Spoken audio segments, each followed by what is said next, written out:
hatandukanye ku isi, abari muri Amerika, abari muri Afurika, dukomeje kubashimira gukomeza kubana natwe. Turabakiriye hano kuri Imbuto TV1, mwebwe mukomeza kudukurikirana. Abakoze subscribe turabashimiye, n'abatarayikora kugira ngo bayikore. Ibikorwa byose tuzadukorera hano kugira ngo tuzatubikora turi kumwe, ndetse n'ibitekerezo byanyu turabikeneye kugira ngo muzamubyandika muri comment, kugira ngo ibintu byose tuzatubikora bimeze neza, bitongoye neza. Uyu munsi rero tugiye kuganira ku bantu babiri bagira udufraze tuzadushimisha abantu cyane. Barimo abagabo babiri, harimo Gapapa ndetse na Kado. Ni abantu bagira udufraze tuzadufasha abantu cyane, ndetse abantu bakishima. Twese tuzi ko guseka byongera iminsi yo kubaho. Iyo bano bagabo bacishijeho nk'agafraze, nzi ko abantu bose baza bishima ndetse bagaseka cyane. Kandi nzi ko ikintu iyo umuntu yavuze amafuti wakayasekera, tiba bari mu nzira nziza. Rero bari abantu bazakora udufraze twiza kandi udufraze tumeze neza. Nje nabagereranyije n'umukobwa umwe. Umukobwa ngo wasenze Imana, aravuga ngo Imana izamuhe fiancé uzi Imana. Noneho ngo igihe kigere umusore umwe ava muri garage aza gusaba uwo mukobwa.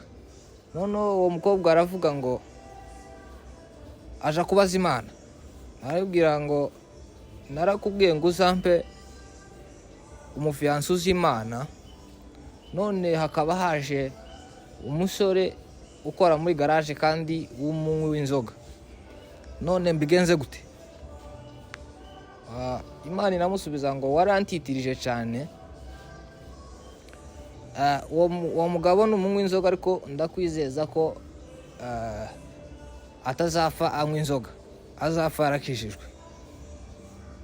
Uwo mukobwa rero ashingiranwa n'uwo muhungu. Haciyeho igihe gitoya, uwo muhungu ararwara. Arangije kurwara, umugore bamujana mu bitaro. Amujane mu bitaro, haciyeho nk'umunsi umwe umugabo aba arapfuye. Abaganga baza kubwira umugore ko umugabo we yapfuye. Arangiza arababwira ngo mumpe amasaha 24 mbe ndi kumwe n'umurambo cyangwa se n'umugabo wapfuye. Baramwemerera, babona ko nibamwangira agira nki bitamumerera neza. Arangize aragiye agumanye nawe, abwiye Imana ati amasaha 24 ngiye kumara hano, nkeneye ngo umugabo wanjye azuke nubwo ntarabona aho yazutse. Yarabanje abaza Imana, arayibaza ngo usiga ni ryari watangiye ibintu zo kubesha, ko nari nzi kutazubesha. Arangize aravuga ati ngiye gutegereza amasaha 24 nashira, umugabo wanjye abe yazutse nimba utazubesha. Umukobwa arategereza.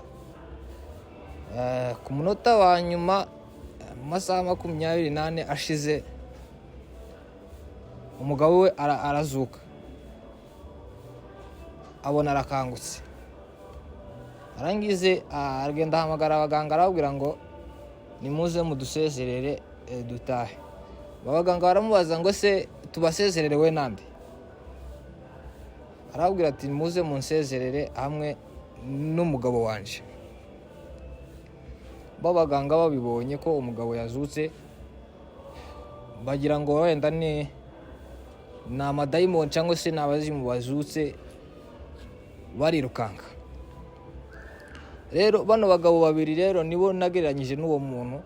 Bizera ko amagambo yabo afasha abantu, ndetse abantu bayishimira. Niyo mpamvu bazakoresha ari amagambo basetsa abantu. Nza numva abantu baca hirya bakavuga ngo bano bagabo bazavuga amafuti, ariko nje bazabanezeza cyane. Nawe ubitekerezeho, nta kintu gishobora kunezeza umuntu nta kintu umuntu ashobora kuvuga amafuti ngo bamusekere, kubera ko iyo usekeye umuntu wavuze amafuti muba musangiye amafuti. Kandi ikindi mugomba kumenya ko turi umunyu w'isi ndetse turi n'umuco w'isi. Murakoze cyane, mukomeze mumurikire isi ndetse mukomeze muraryohera isi, kandi munakomeze no kubana natwe. Murakoze cyane, tubonane ubutaha.